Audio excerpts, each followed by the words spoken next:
Hello. Today, let's replace the flint on our Zippo. Flint is something that needs to be replaced approximately every few weeks for an average user. To replace the flint, we need to remove it from the flint tube itself. First, we remove the inside unit from the case. Now we turn it over and we unscrew the flint spring screw. We are going to use a small screwdriver or we can use a little coin. We slowly remove the spring.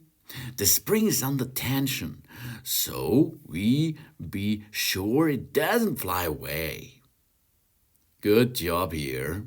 We're turning the inside unit right side up again, and we remove the remaining piece of the flint, if any, by gently tapping the inside onto our hard surface. We remove any stubborn flint slivers or residue with an unfolded paper clip. Then it's time for a new flint.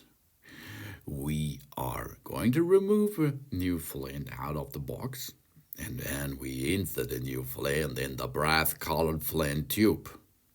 We should be sure not to confuse the brass tip on the end of the flint spring. Even touch, it looks like a flint. It's not a flint.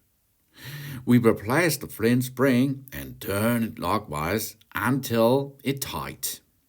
We should be sure that the screw is tightened to the lid it can't fully close. A tight seal will help delay the lighter fluid's evaporation. Be tightened if the lid does not close. If the flint wheel binds after a few flint is installed, we turn the wheel backward a few times. We can keep extra flints under the felt pad for future use if we like. And then we can reassemble everything and refill it, and then we can continue using our Zippo again. Thanks for watching. Please subscribe me and give me a positive feedback, and I hope to see you again on my channel. Inception!